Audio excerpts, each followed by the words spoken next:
네, 여러분 안녕하십니까? 이준석 국민의힘 대표한테 해주고 싶은 말이 있습니다. 정치적인 그런 측면을 떠나서 그냥 인생 선배로서 해주고 싶은 말은 이겁니다. 이 세상에는 없는 것이 세 가지가 있다. 그것이 무엇일까? 첫 번째, 정답이 없다.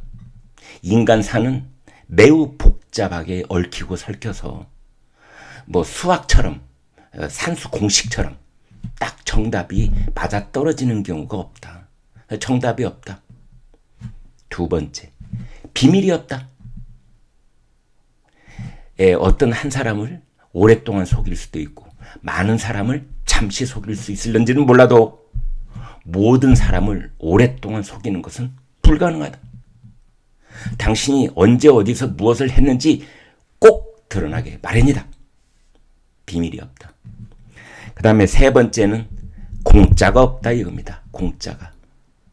공짜 점심이 없다 그런 말도 있었습니다만 반드시 그 대가를 치르도록 돼 있는 것이 인간 세상이고 거기에는 정치도 포함이 되는 것이다. 이 내부 총질의 명수, 내부 총질의 명사수 이준석. 지금 요점은 아주 간단합니다.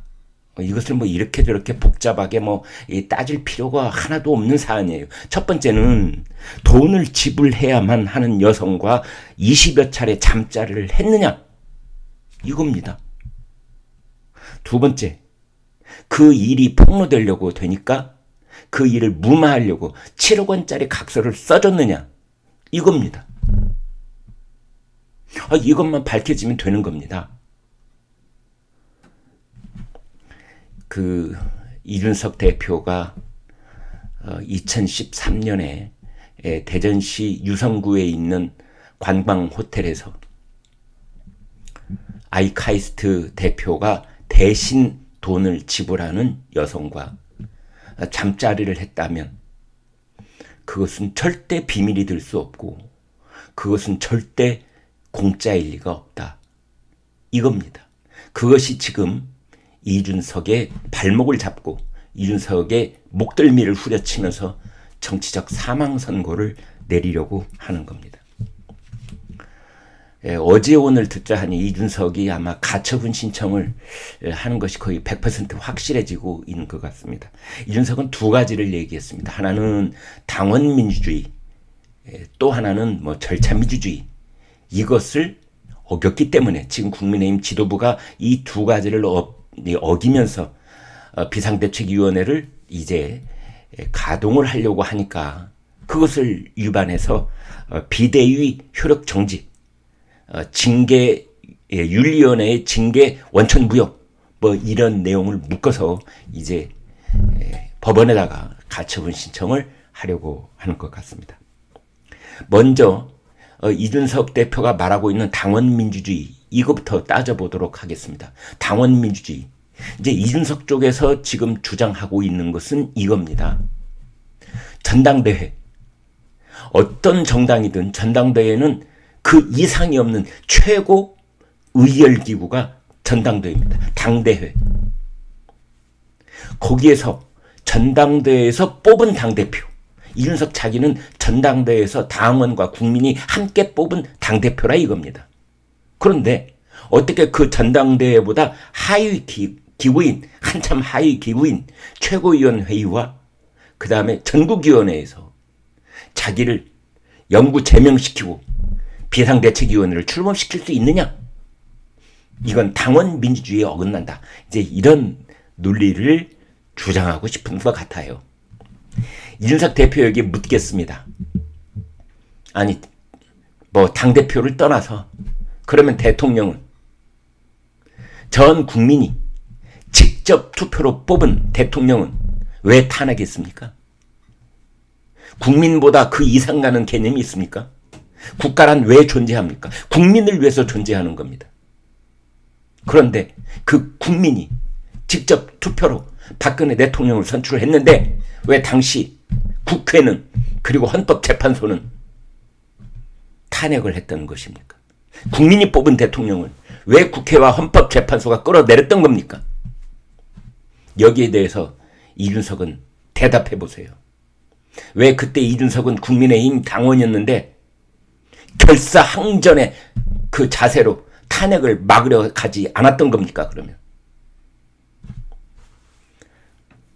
이준석은 본인이 아마 꺼낼 수 있는 논리가 최상의 것이라고 착각을 하는 것 같은데, 다시 한번 말하지만 이준석 대표 당 중앙윤리위원회는 수사기관이 아닙니다. 수사기관은 범법 여부를 가리지만 윤리위원회는 명예와 품위를 지켰는지를 따지는 것입니다. 그래서 정치적 사망 선고가 이쪽에 있다면 이쪽에는 형사상 유죄 선고가 있는 겁니다. 그래서 당 중앙윤리위원회는 이준석이 수사를 받고 유죄가 확정되든 안 되든 그것과는 상관없이 정치적 사망 선고를 내린 겁니다. 정치적 사망 선고는 본질적으로 형사적 유죄 선고와는 아무런 관계가 없습니다. 왜냐하면 형사적으로는 따질 수 없는 것들이 있는데 명예, 품위, 도의 이런 것들을 따지는 게 윤리위원회예요. 여기에서 윤리위원회는 이준석이 품위도 지키지 못했고 도의도 저버렸고 명예도 더럽혔다고 판단을 한 겁니다. 그러라고 윤리위원회가 있는 겁니다. 그래서 당원권 정지 6개월을 내린 것이지요. 사실 정치인에게는 형사적 유죄 선고보다 정치적 사망 선고가 훨씬 더 중요합니다. 예를 들어 보겠습니다. 내가 국회의원이고 내가 당원인데 우리 당을 위해서, 우리 당의 대표를 위해서, 또 우리 당의 어떤 이 당 철학을 위해서 열심히 일하다가 넘지 말아야 될 선을 넘었다고 가정을 해보겠습니다. 그러면 형사적으로는 유죄 선고를 받을 수 있을지 몰라도 이 사람은 그 형기를 치르고 나오면 정치적으로 바로 부활이 되고 선당 후사를 한 측면이 있을 경우에 그 사람은 따뜻한 위로를 받으면서 네가 당을 위해서 싸우다가 범법 사실이 일부 개입이 돼서 어쩔 수 없이 교도소 생활하고 나왔으나 우리 당은 너의 헌신을 잊지 않는다. 이렇게 해서 다시 그 사람을 부활시켜 올리는 겁니다. 이준석은 그걸 지금 정반대로 얘기하고 있는 겁니다. 본인이 형사적으로 아직 어떤 결과가 나오지 않았는데 왜 나를 사망 선고를 내립니까? 라고 지금 따지고 있는 겁니다. 이준석은 이런 얘기를 합니다. 나는 그 접대 그 건과 관련해서 경찰에 조사를 받은 적이 없다. 이게 이제 이준석이 내놓는 논리 중에 하나인데요. 이준석 대표님, 지금 현재 도피 중이거나 전국 어디를 도망다니면서 숨어있는 범법자들도 그 순간까지는 경찰에 조사받은 적이 없습니다. 우리나라만 그런 것이 아니라 전 세계 어느 나라 마찬가지입니다. 그래서 수배라는 걸 하는 겁니다. 찾아내자! 현상수배, 상금을 걸고 수배를 하면 현상수배가 되는 겁니다. 이준석 씨, 지금 당신에게는 국민이 내리는 현상수배가 걸려있는 겁니다. 안 보입니까? 온 동네 벽보에 붙어있는 현상수배범 이준석 안 보입니까? 경찰 조사는 아직 안 받았겠지요. 두 번째로 이준석 대표는 절차적 민주주의를 어겼다. 절차를 어겼다. 이제 이런 시비를 지금 붙을 생각인 것 같습니다. 그걸 핑계로 가처분 신청을 낸다는 것이죠. 참 이준석 대표, 저도 지금 이준석 대표라고 부르고 있고 모든 언론이 이준석 대표라고 부르고 있지 않습니까? 당원권이 6개월 정지가 됐는데 이준석 전 대표라고 하지 않고 이준석 대표라고 하고 있잖아요. 본인은 그러면 이준석 대표, 현직 대표라고 그렇게 불러주기를 바라면서 배현진 최고위원, 윤영석 최고위원, 그 사람들은 전 최고위원이지 현 최고위원이 아니다. 이런 주장을 지금 하고 싶어 하는 거 아닙니까? 사표를 내는 행위와 사퇴 의사를 밝히는 행위와 그 사퇴 의사, 사표가 수리되는 것은 엄격하게 다른 겁니다. 여기에는 시점이 있고 시한이 있는 겁니다. 권성동 원내대표 겸 당대표 직무대행 그랬잖아요. 직무대행을 내려놓겠다. 물러나겠다. 그러지만 지금 거의 모든 언론들이 권성동 대행이라고 부르고 있는 겁니다. 왜?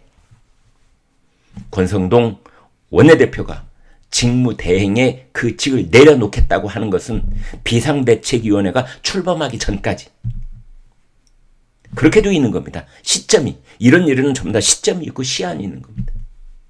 그래서 최고위원 회의가 열렸던 그날 모든 언론들은 모든 국민들은 배현진 최고, 윤영석 최고라고 불렀던 거지요. 그것을 이제 와서 이준석 대표는 사퇴 의사를 밝혔기 때문에 이미 자격을 상실하는 것이다 라고 주장을 하고 있는데 그건 이준석 대표 혼자의 생각일 뿐입니다.